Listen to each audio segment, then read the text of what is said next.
Nice. So, moving away from law interviews, there's an admissions test for Hmm. law as well, the LNAT.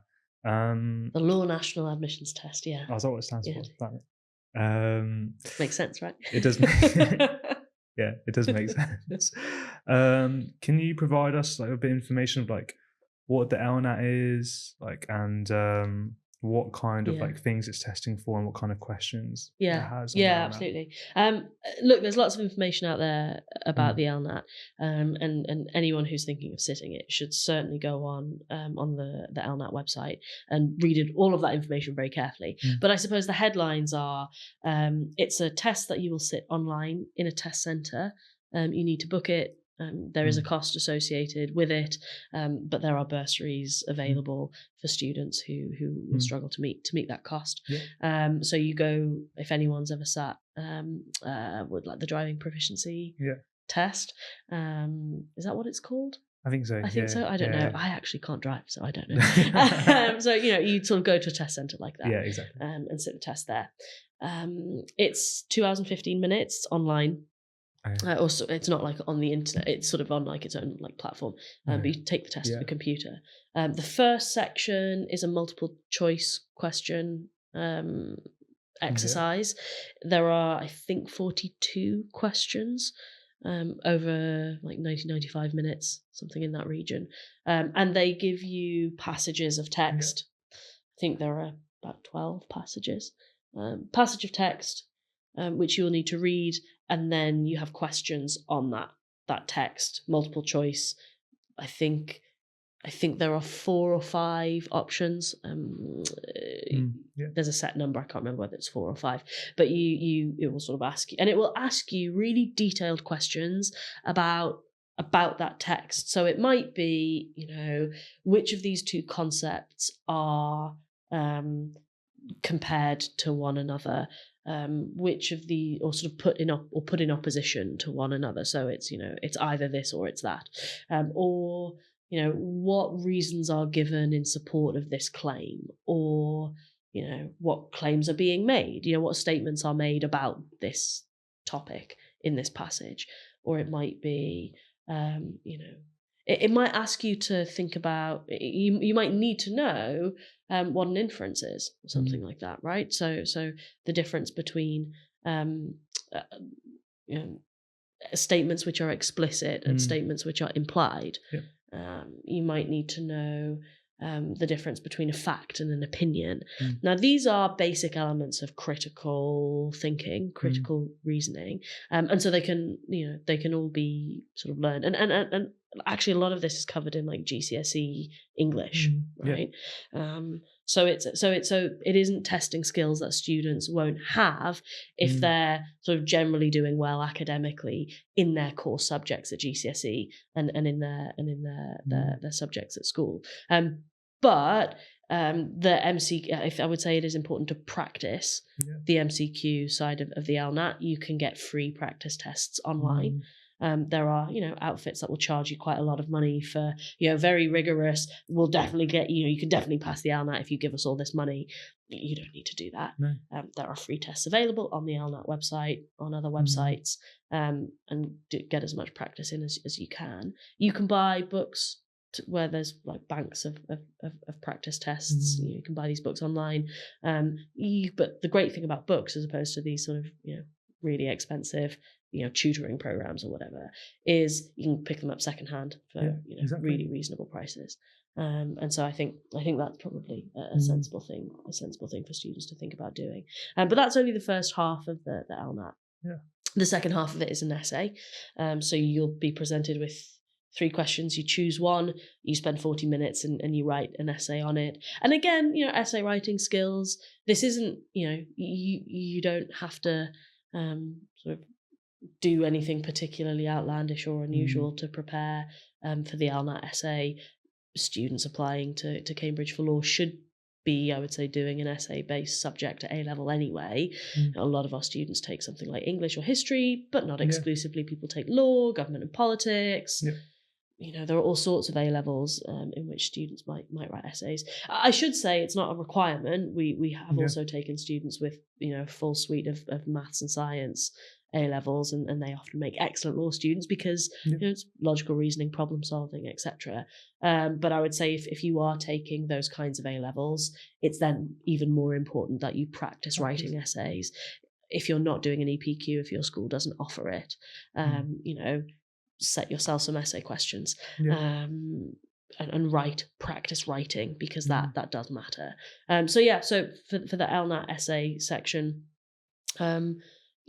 thinking about how do I write a short, concise argument in 40 minutes. You'd obviously be typing it. Be very clear about what your argument is in response to the question. Make sure you've got an introduction which signposts, as I always say to my students, signpost your argument. Tell me what the claim is. Yes, I think we should ban fox hunting. Something. I think that's actually what I wrote in my my LNAT essay. I always I either wrote this essay when I was doing A levels or for the LNAT, because it's always the non-law sort of, you don't need to know any law. There's no expectation in the LNAT essay that you know anything about the law. But you might have a sense of whether or not freedom of speech should be absolute, or when it's ever appropriate to restrict freedom of speech. Whether we should I don't know, inheritance tax. I think again, it also overlaps with what we were saying before about reading widely, but also not being not passively reading. But if you're reading quite a lot and you're being quite critical of what you're reading, and especially if you don't practice a lot of essay writing in your A levels, you could just apply an essay question on what you read, and write an essay on the stuff that you're reading. Yeah, I think that's exactly it. That's excellent advice. You take the journal, the newspaper article that you've read, what argument is being made, you turn that into the essay question, and then test yourself. Try and write the opposite view. If you've read a newspaper article or a piece which is argumentative in support of option A, just now set yourself the task in 40 minutes of writing an essay in favour of option B. I think would be an excellent way to practice. Certainly practicing writing concisely in a structured way, clearly, in under time pressure, I think is a good way to practice for the second section of the LNAT, because I don't know how long maybe I should ask my students how long they used to spend on their English literature or their history homework, their essays, but I expect that a lot of that homework is done in much more leisurely settings than the LNAT. I mean some of the best students I were friends with would time themselves, and it seems I don't know, it seems like something that's quite far-fetched or a extreme thing to do, or you kind of think, I can still achieve the same thing without it, but it could be a deal breaker. And one reads LNAT essays which are sort of someone's clearly ran out of time. Exactly. Now, if you're in that position, don't despair, because I've read LNAT essays where someone's clearly ran out of time, but it's really good.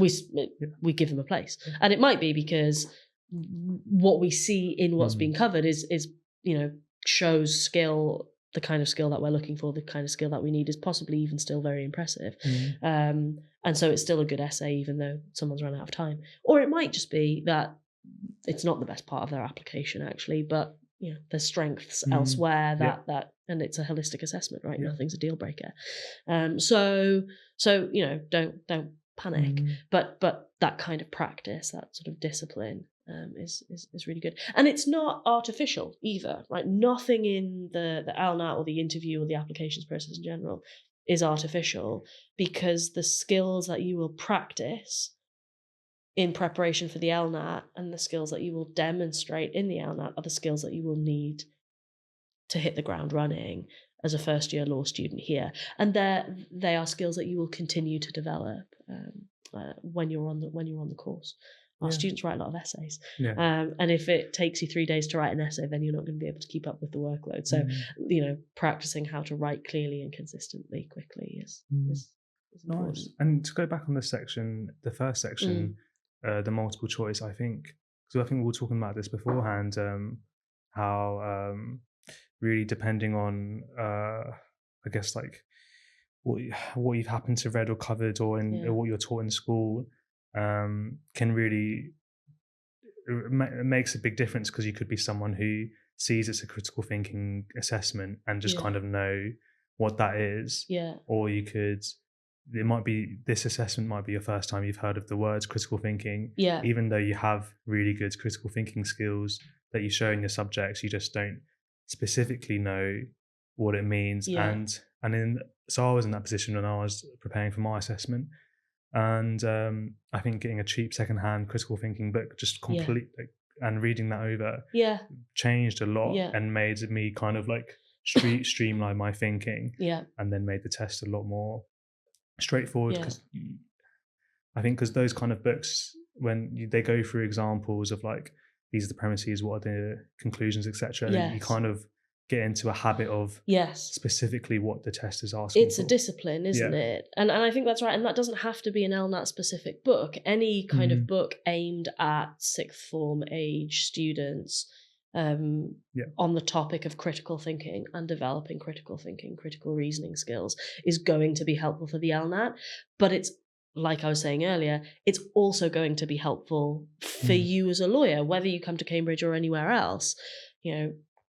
Critical thinking is the bread and butter. Critical reasoning is the bread and butter of legal study, and ultimately legal practice.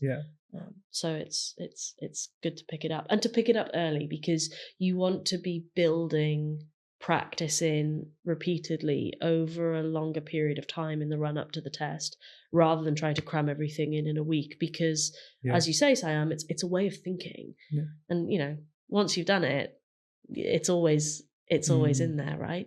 Because I think and it's definitely not something you can really cram, because it's really kind of reprogramming a little bit of how you view text.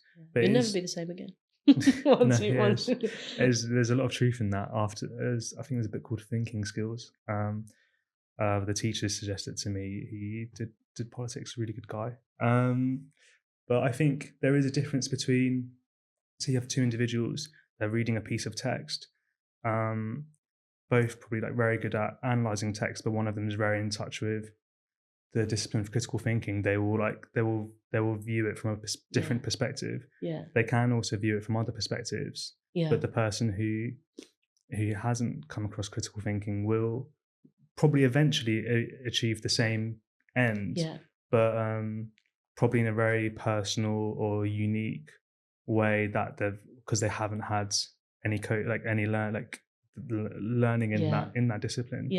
I think what it allows you to do is sort of strip an argument back to its moving parts. Exactly. And once you can see the way the kind of cogs and wheels work together, it's easier to spot weaknesses or gaps in arguments, or develop those arguments further in a way which is consistent with what was given. Now, that aspect isn't something that's covered in the MCQ, the multiple choice questions for the LNAT, but it's very similar to what we do in interview, right? So there's a theme developing, right? The different component parts of the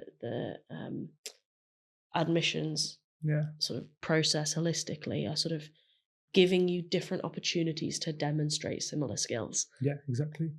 Nice. Wow.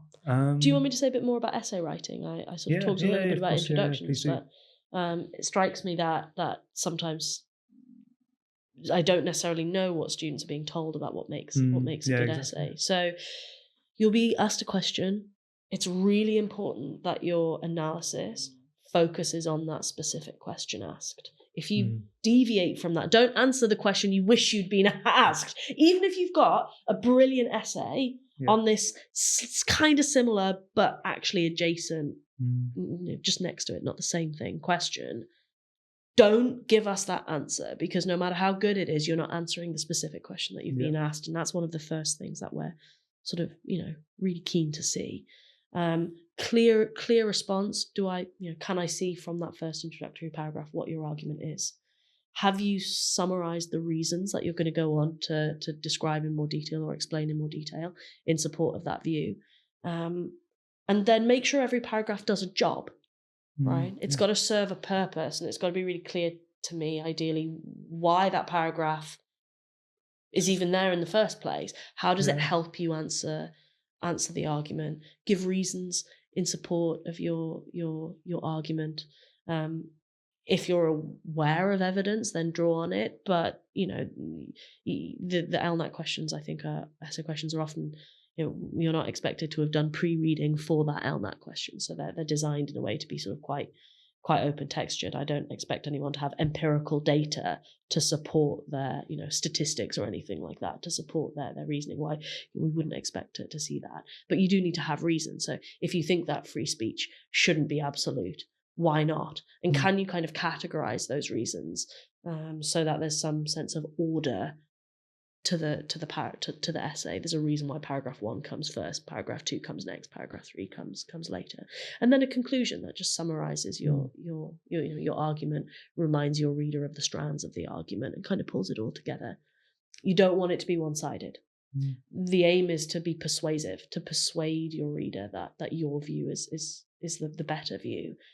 But no persuasive argument ignores the other plausible views or approaches out there. So if there's an obvious counter-argument to the particular approach that you've taken, identify that counter-argument, articulate it. Don't set up what we call a straw man, like a really implausible, weak, watered-down version of this counter-argument, which then becomes really easy to just brush aside. Give a credible articulation of that counter-argument, and then explain why you think it's not persuasive, it misses something, it doesn't appropriately prioritize or value some other important concern, and make sure you've integrated a counter argument somewhere along the way. Nice. Yeah, I mean, I guess like even in a normal conversation, if you see someone's deliberately ignoring a counterexample, it's not as convincing if they were to address it. Exactly. But then still explain how their argument makes sense whilst addressing those counterexamples. Exactly. I think when we're talking about practicing essay writing with, say, you're reading a newspaper article, you've written an essay, there's no reason why you can't 2 days later read back what you've written and see, like with a new fresh set of eyes, how credible is this essay, like what things would you do differently, and what ways could it be improved better. Those things will help. I think that's right. And look, it's unusual, I think, for students in their school to be the only person applying for law. So if you do have friends or maybe people classmates who are applying for law, why don't you all get together and do this? You can all take an essay question, write an essay on that topic, and then circulate those essays and sort of peer mark or kind of try and you take one side, I'll take another, and we'll see where we come to. And working together in that way can be quite helpful. Yeah, I think that's really good advice. We did the same. We all did like the same past paper and then came together and talked through our answers, which really helped. Which also helped the oral side of the interview. Exactly, and you don't really want an interview to be the first time you've ever made an argument out loud. So working together can help. Nice. Can really help. Yeah.